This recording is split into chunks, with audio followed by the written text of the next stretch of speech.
Olá, boa noite a todos.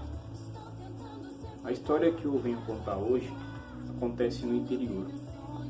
Todos sabem que em cidades pequenas de interior sempre tem poucos comércios, né?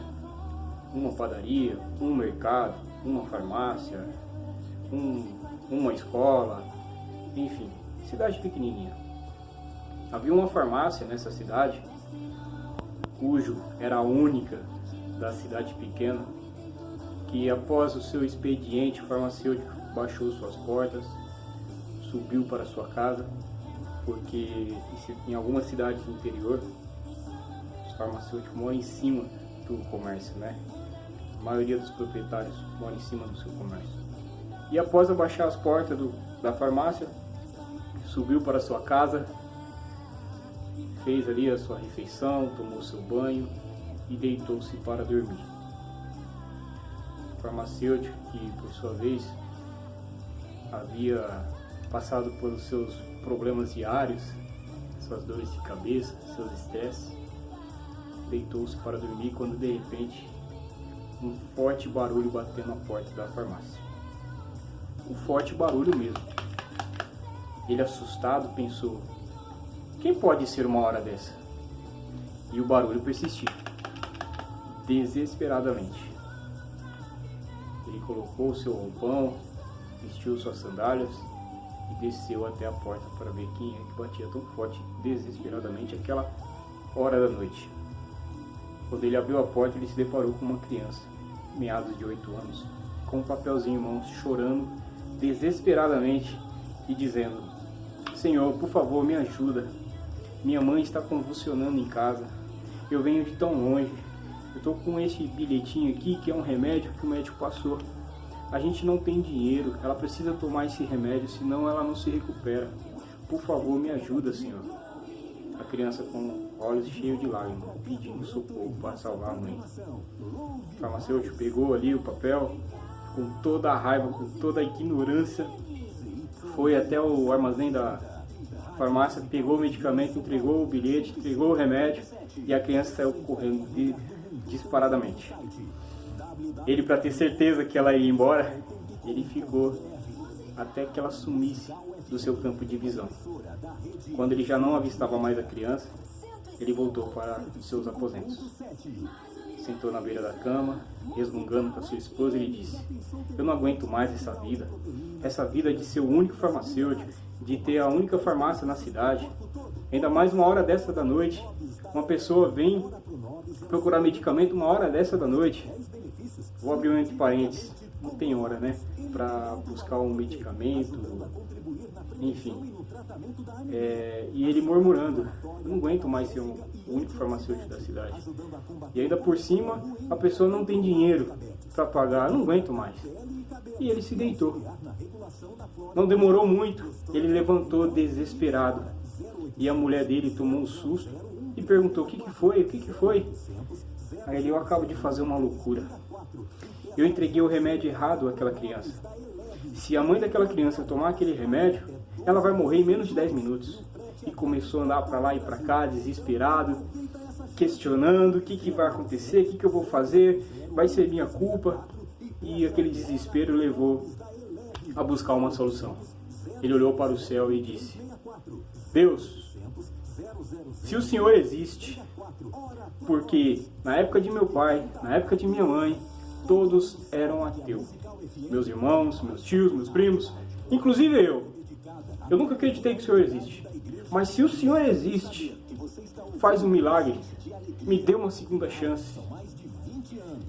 Foi por inocência que aquela criança veio pedir o remédio, eu dei o remédio errado.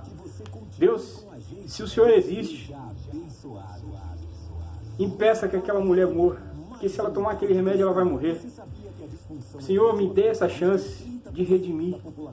Se o Senhor existe, estou aqui orando, rezando, clamando para que o Senhor intervenha. Se o Senhor existe, me dê essa segunda chance.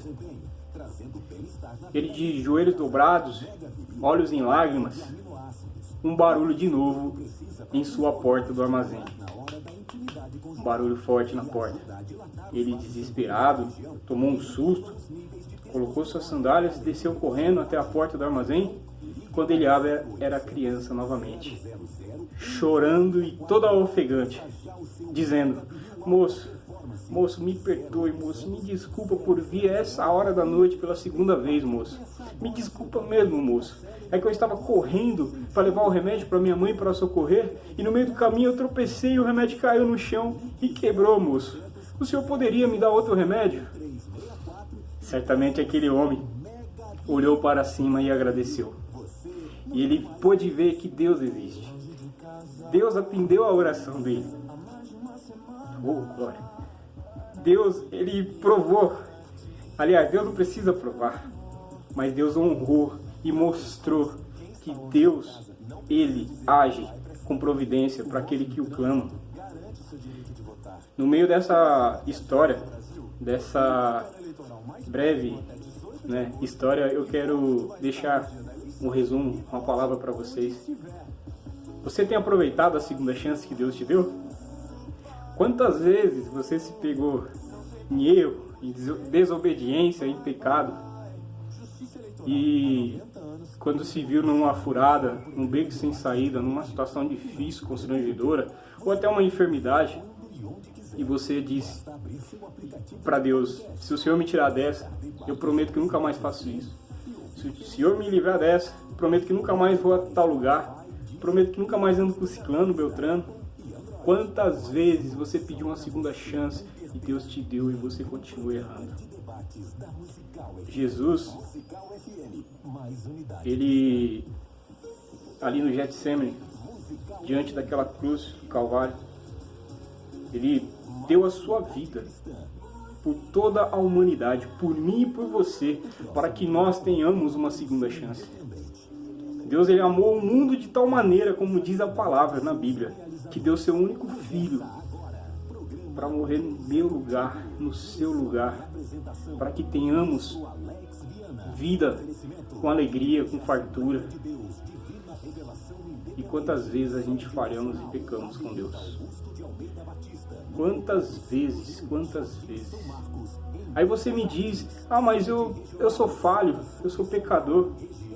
Quem disse que você é perfeito? Ninguém é perfeito. E nem perto de chegar a ser perfeito. Perfeito só é Deus. E eu tenho para te dizer: quem não tem pecado, que atire a primeira pedra.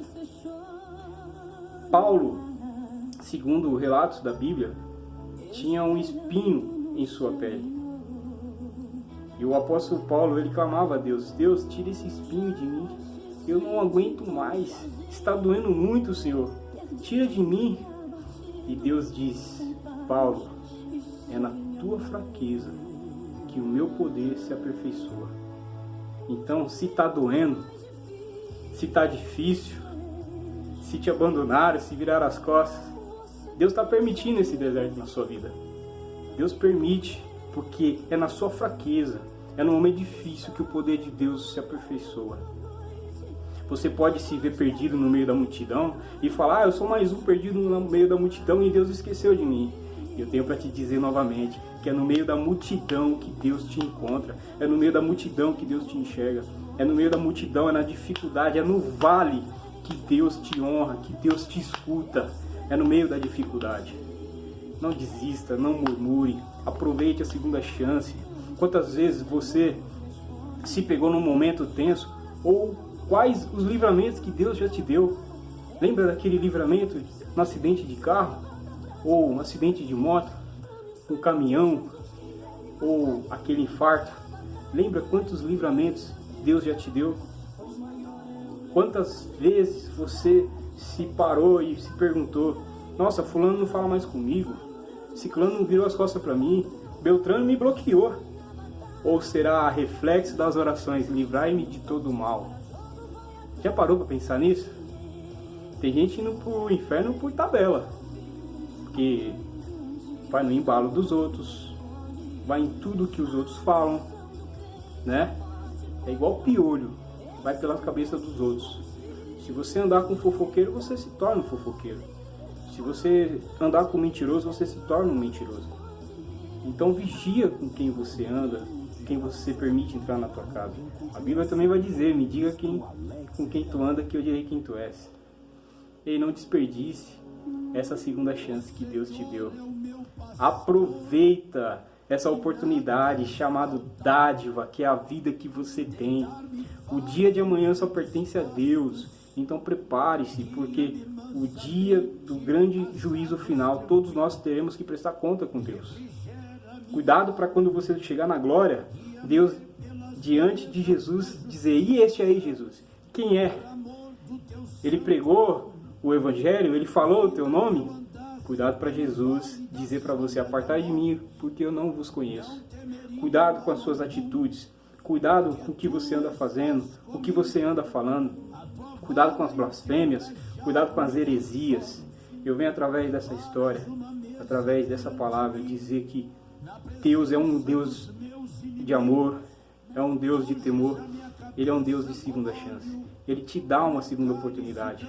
Abandona o pecado, abandona o erro, abandona todas as coisas do mundo. Esse mundo é passageiro. E se você fizer isso, que é uma vida limitada, temos um prazo de validade. Se você abandonar esse pecado, eu prometo para você, eu te garanto, que depois disso tudo, depois de todo esse deserto, de toda essa dificuldade, buscando a Deus, andando no caminho do Senhor, você terá uma vida eterna, sem dor, sem sofrimento, sem dívida, sem tempo ruim. Não vai ter mais tristeza, nem dor e nem choro. Vai ser só alegria. A vinda do homem a gente ninguém sabe o dia e nem a hora, nem mesmo os anjos. Somente Deus, somente o Pai sabe o dia do grande juízo final. E até que esse dia não chegue, vigie os teus passos, o teu caminho. Você tem amado o teu próximo como a ti mesmo? É difícil, né? Eu sei. Quem disse que é fácil?